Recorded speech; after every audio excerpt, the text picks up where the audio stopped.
Wannan wasiƙa ta zama dole ne yanzu mu yi wannan wasiƙa. Saboda duk hanyar da za mu bi mu kai ga shugaban ƙasa don mu sanar da shi halin da jama'a mu suke ciki ta buwaya. Yau halin da jama'a mu suke ciki ya ta'azzara. Ƙasar mu ba ma gwamnatin Najeriya ke da iko da ita ba. Wani ɗan ta'adda ne shi ke da iko da wannan ƙasar. Kamar yaya? Shi ke da hakimai, ya naɗa hakimai a garuruwa. Yanzu shi ke zartar da hukunci, abin da za a yi, ɗaurin aure ma za a yi sai da sanin shi. A wacce ƙasa kenan kake wannan magana? Sabon birnin Gobir. Wane ne to ke da iko da ita in ba gwamnati ba? In daga wani ɗan ta'adda mai suna Bello Turji shi ke bi garuruwa yana aza haraji yana kuma naɗa hakiman da ya ga dama, ai shi ke da iko. Tunda ba mu da wata hukuma yanzu wadda ke tafiyar da wannan bangaren. Mutane an basu sai abin da ya ga dama, ya kashe wannan yau, ya yi abin da ya yi ta'asar da ya ga dama. Yaran mu ba su makaranta, duk an rufe makarantun da ke area din mu. Mutanen mu ba su da gonaki, kai mata kai yanzu duk kusan jama'a mu sun bar ƙasar nan yanzu suna Nijar, sun gudun hijira.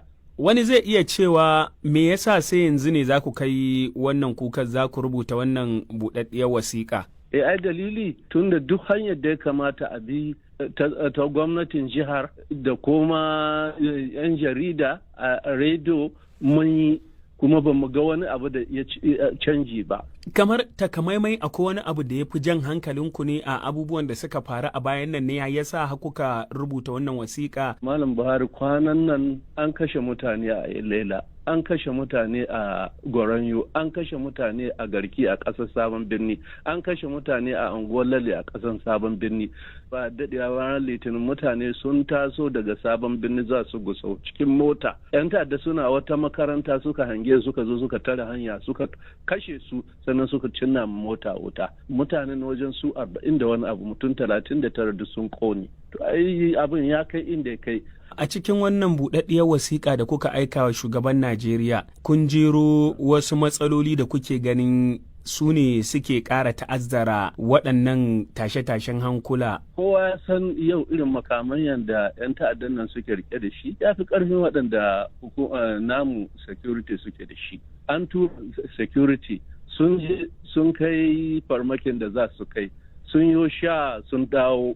Suna dawowa kamar sun tona waɗannan mutane, suna barin wurin abin da zai biyo baya sai ya ninka abin da aka yi a da. Su security din an tura mutum 20 ya je ya kai farmaki ga wajen mutum 300, ya zai iya yi. Waɗanne yankuna ne suka fi cutuwa, suka fi fama da wannan matsala? To in na ce Sokoto ta gabas muna maganan Sabon Birni, Isa, Goranyo, Ilela, Wurno, duk waɗannan area ɗin suna cikin tashin hankali na bala'i, ba su da ikon yau, babu noma, babu tafiya, babu kasuwa, hanyoyi ma da za ka ji waɗannan garuruwan an rufe su. Babban tashin hankalin da muke fama da shi yau ɓangaren mu. Yau kana gidanka za a zo a tozarta ka gaban iyalinka, a tara iyalinku, a yi fasikanci, a ɗebi jama'an waɗansu a tafi da su kuma a ce sai ka biya.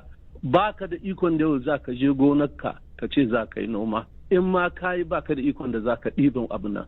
Sannan duk garuruwan nan babu garin da ke ƙasanmu yanzu wanda ba a ɗora mai haraji ba, kuma sun ma biya harajin ba su samu zaman lafiya ba. Kamar ku ba ku da matasa waɗanda kamar za su yunkura domin kare waɗannan garuruwa ne haka? Da kyau. To ai mu babban tashin hankali wannan ma shi ne ma babban matsalar da muke fama da ita. Jama'ar mu waɗanda da suke ƙoƙari suna kare ƙasarsu, yanzu gwamnatin jiha ta fito da wata doka ta ce sam waɗannan mutane 'yan sa kai an soke su a ƙasar Sokoto yanzu, in an gan kama hukunta ka za a yi. Kawai sai dai mu zanna a zo ana bin mu ɗaya bayan ɗaya, ana kashe mu, ana fasikanci da iyalinmu da 'ya'yanmu da iyayenmu.